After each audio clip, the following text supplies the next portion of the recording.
가면 그런 걸 배우는데 그러니까 신학 공부하면 도리어 믿음이 떨어진다. 이런 생각을 갖게 된 것이죠.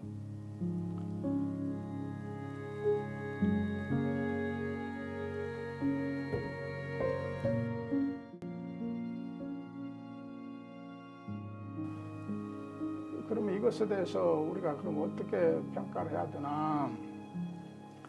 그 초기 역사 비평, 그러니까 19세기 중반 이후 20세기 초까지 진행된 전반까지 진행된 역사 비평이 다분히 신앙에 부정적으로 비판적으로 전개됐기 때문에 그래도 이 기독교 신앙을 그것의 진리됨에 대한 확신을 가지고 그 신앙을 견제하려는 사람들에게 그런 경계를 일으키는 것은 당연한 것이었습니다. 그런데 20세기 후반부터 좀 반전이 일어납니다. 좀 혹시 신학에 대해서 책을 좀 읽은 분들에게 말하자면은 특히 20세기 전반부 1960년대까지 이런 그 비판적인 역사 비평 방법론을 동원한 신학 연구에 를 주도한 사람들이 독일 신학자들이고 특히 그 중에 이 볼트만이라는 20세기 최대 신학학자 중에 하나인데 그분을 추종하는 사람들이었어요. 그래서 이 볼트만 학파였어요. 그러니까 그 사람들의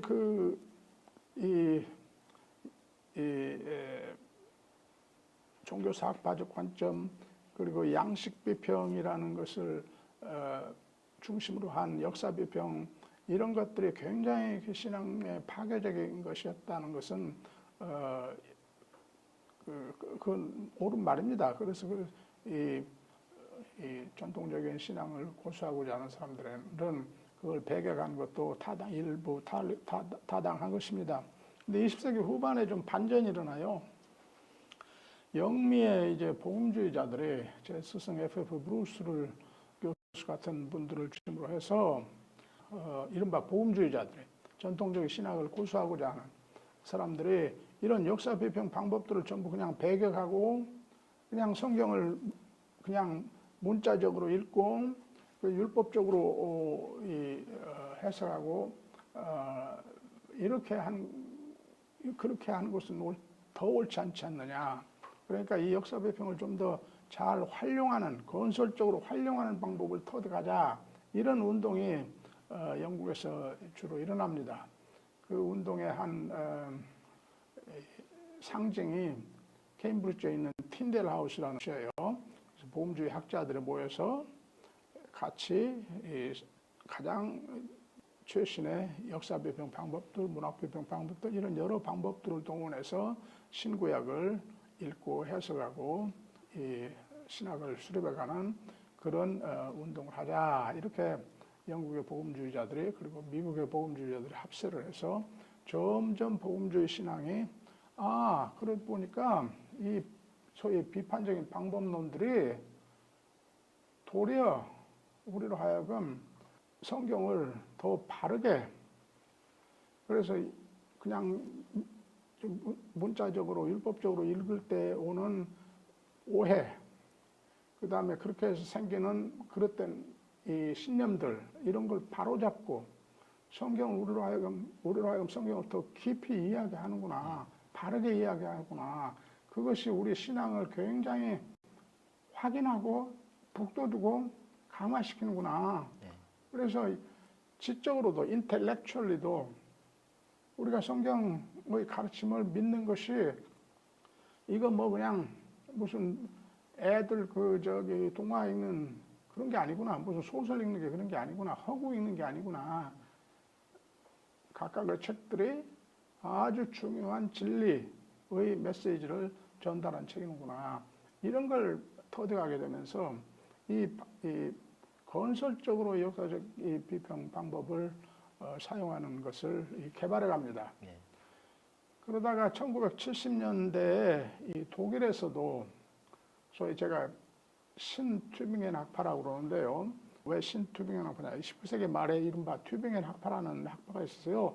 그거에 사실은 당시의 부정적인 역사 비평에 가장 큰 영향을 주었던 학파예요.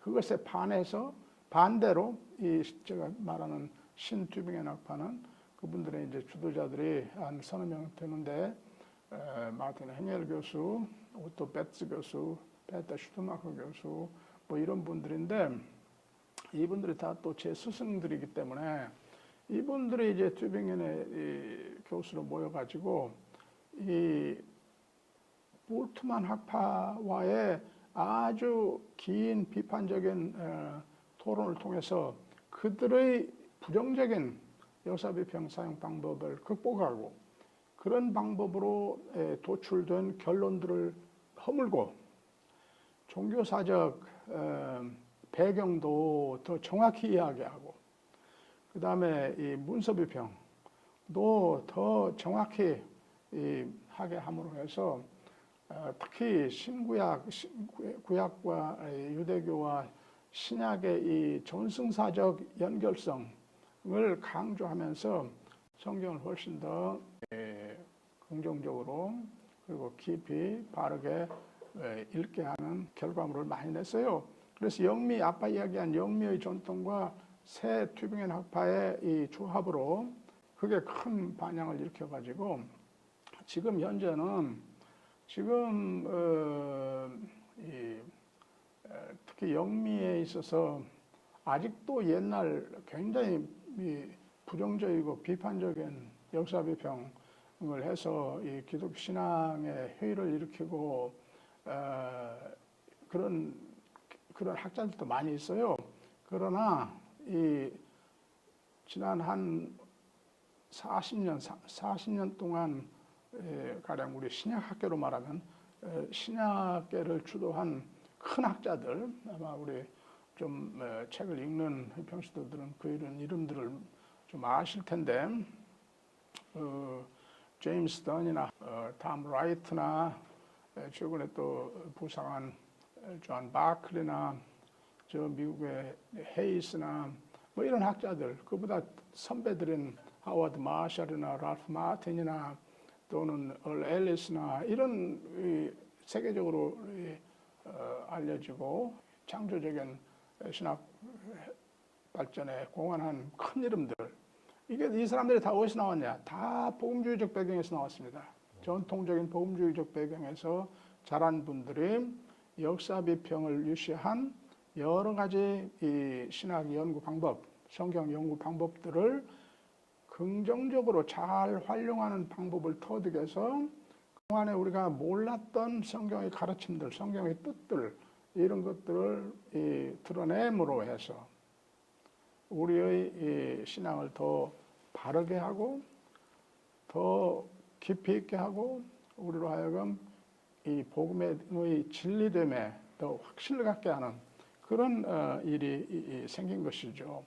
그래서 여기서 벌써 보시면 왜 이 전통적으로 특히 경건주의적 전통, 복음주의 전통에서는 신학을 경계하게 돼서 그런 구호, 신학을 하면 믿음이 도리어 떨어진다 하는 구호가 발생했는가에 대한 제가 대답을 했고 그 신학을 배경하면 이제 왜 문제가 생기는가를 설명하겠는데 그러기 전에 지난 한 60, 70년간에 원래 그 새로운 신학 방법에 대한 의구심과 두려움을 가지고 있던 복음주의자들이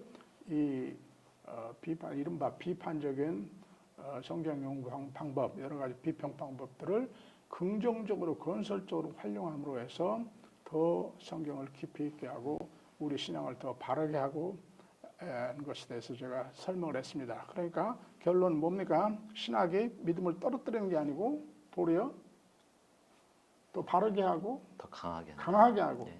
깊이 있게 하고 신학이 아주 중요하다 그런 말입니다. 지금 이제 교수님 말씀하신 그 내용은 사실 저는 이제 직접 경험을 한 셈인데요. 그렇죠. 네. 교수님이 이제 강의를 듣고 그 성경을 이제 비평적으로 분석적으로 쭉 연구한 결과들을 배우면서 첫 번째로는 그게 아주 뭐 이제 전문적인 학자들만 이해할 수 있는 게 아니고 이제 사실 진지한 일반 평신도들도 얼마든지 할 수 있는 그런 내용이었다는 게 좋았고 신앙적으로는 통쾌함을 느꼈어요. 그러니까 네. 이거는 이렇게 다 해결이 되는데 그러니까 이제 제가 그냥 이해하기에는 이제 뭐 18세기, 19세기 이후로 성경이나 기독교에 대한 이제 굉장히 이 세상의 이성이나 과학 쪽에서부터 강력한 이제 질문들이 왔을 때 기독교가 답을 좀 잘 못 내면서 좀 밀린 것이 자유주의고 그러니까 아예 질문을 받지 말자고 이제 문을 닫은 게 이제 근본주의 네. 사이에서 해결이 잘 안 된다는 느낌이 들었었는데 막상 공부를 제가 이제 지금 말씀하신 것처럼 이게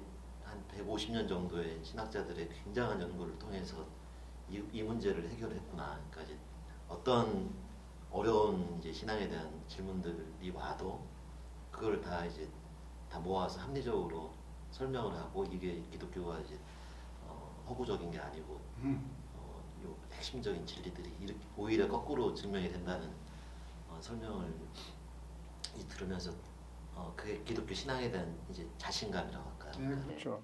이 질문을 무서워할 필요가 없고 질문들은 지금 이미 이제 상당히 해결이 됐고 그거를 알면은 성경을 이렇게 불안불안하게 이제 믿는 게 아니고 훨씬 더 이렇게 이제 자신 있게 믿을 수 있다는 생각을 했고 그러면서 저는 좀 억울한 느낌이 들었어요.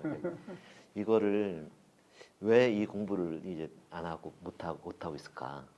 꼭 이제 목회자 되는 과정을 거쳐야만 공부할 수 있는 그런 기회가 있는 게 아니고 이거는 이제 뭐 대학교에서 이제 교양 과목이나 뭐 개론 과목이나 뭐 이런 정도의 이제 접근이나 노력을 가지고도 상당히 신앙이 이제 그 맹목적인 단계를 벗어날 수가 있는데 그래서 사실 저는 평신도들이 이런 이제 이렇게 발전되고 신앙에 확신을 주는 신학을 평신도들한테 가져와서 공부를 할 수 있는 기회를 만들어야 되겠다는 이제 그런 좀 신념이 생기고 이제 김재현 박사님 많이 도와주셔가지고 현재 평신도 신학 석사 과정도 지금 이제 진행이 되고 있고 평신도 학교라는 이제 그런 좀 더 대중적인 신학 공부 프로그램도 이제 진행을 한 2, 3년 동안 하고 있습니다. 지금 님 모시고 하는 이제 이 유튜브 공부 채널도 더 많은 사람들이 이렇게 그 아주 이제 간단하고 즉자적인 간증 형태의 신앙 서적만 읽는 수준을 넘어서 좀 더 이렇게 그 깊고 자신 있는 신학적인 사고 능력을 가지는 그런 일들을 계속 만들어 나가려고 이제 교수님 네. 아주 저기 모시고, 우리 이 변호사님이 스스로 신학을 좀 알아야 성경도 올바로 이해하고 깊이 이해하는구나.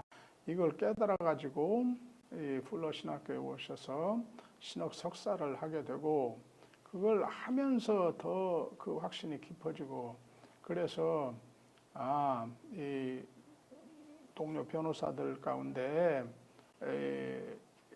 세상적으로 말하면 자신의 최고의 지성에 오른 사람들도 그리고 교회에서 성실히 신앙생활하고 교회봉사하는 사람들 중에서도 이 신앙에 있어서는 완전히 원시적인 손의 이해, 사고 능력 가지고 사는 사람들이 있는데 그걸 극복하기 위해서 그러면 평신도들이 더 하나님의 이 일꾼들로서 조응들로서 자기의 그 전문 분야에서 더 신앙을 실천으로 옮기고 그래서 이 하나님의 은혜의 전달자 노릇을 더 잘할 수 있겠다 이런 걸 터득하셔가지고 평신도 신학 과정도 만들고 실천신학 대학원과 함께 평신도 신학 석사 과정도 만들어서 여러